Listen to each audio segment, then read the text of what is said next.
Now, I don't know about you, but the Thor character in the Marvel Cinematic Universe to me is one of the most pure, delightful characters in there. He's actually one of my absolute favorite guys in there. And I've loved the way he's evolved through the movies because the Thor we got, say, in Thor 4 was a very, very different Thor than the first one that we met in the first Thor movie directed by Kenneth Branagh.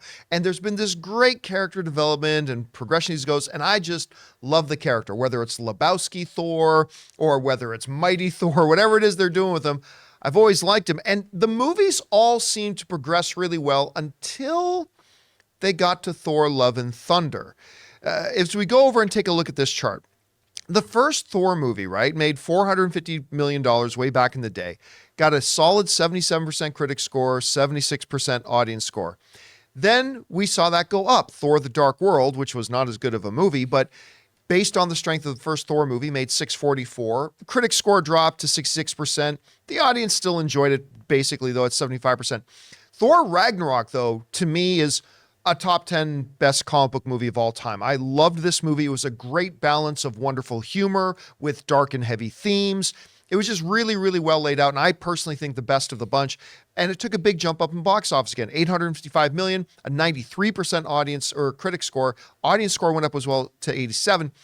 And then came Thor Love and Thunder, which, a lot of people felt they leaned too much into the humor.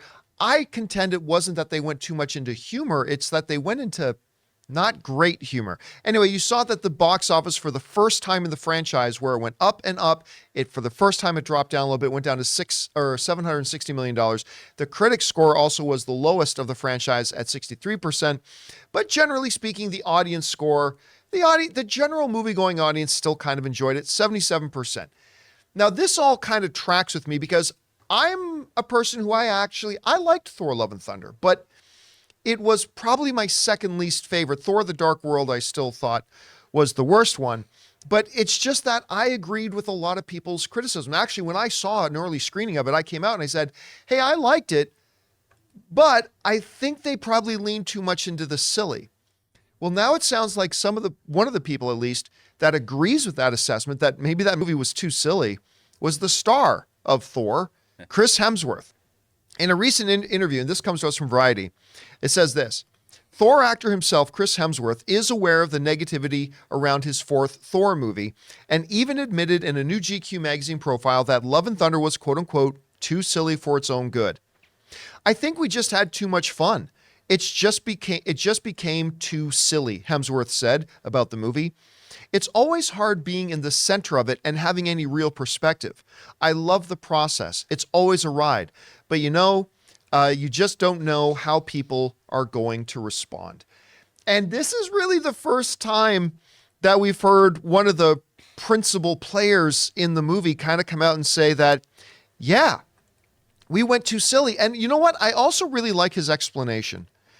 When he said, the fact is, you're right in the middle of it and you're doing it. And I think we can all attest to that and agree with that.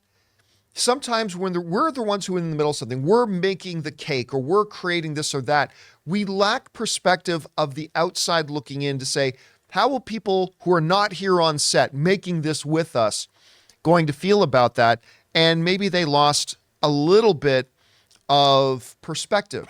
But he also goes on to talk a little bit about other MCU things, including Ant-Man and the Wasp: Quantumania, where he said this: Hemsworth told GQ that Wakanda Forever was really cool, but he didn't see Quantumania.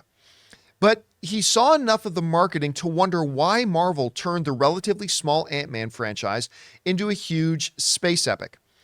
That's the trick. You have to separate all those stories, Hemsworth said. The moment it's like, your world is in danger, the entire universe. It's like, yeah, so it was in the last 24 films. It has to become a bit more personal and grounded. So this is actually something, I love that Hemsworth said this, because this is something I've said for a long time, that one of the strengths of the earlier MCU was they knew how to change gears. Save the world, save the family. Save the universe, save the city. Changing up the levels a little bit, right? But it seems a lot like lately, and I agree with what he's saying, that everything in Marvel is about save the universe, save the planet, save the universe. Everything's up there. Even a character like Ant-Man where in the first couple of films, they kept the stakes at a different level. The first AntMan film was really just about a guy trying to save his family. I mean, at the end of the day, and that's part of what gave it so much charm.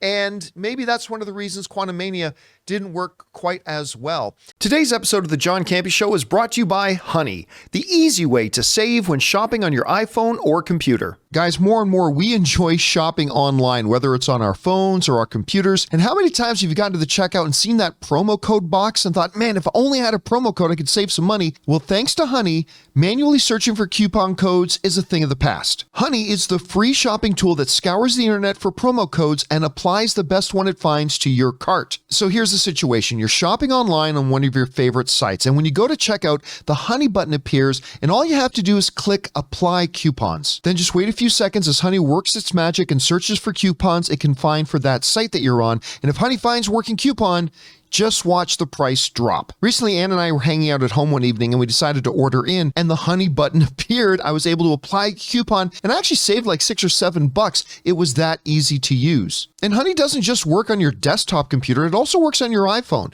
Just activate it on Safari on your phone and save on the go. If you don't already have Honey, you could be straight up missing out. And by getting it, you'll be doing yourself a solid and supporting this show. Get Honey for free at joinhoney.com/Campea. That's joinhoney.com/Campea. Anyway, guys, the question is for you.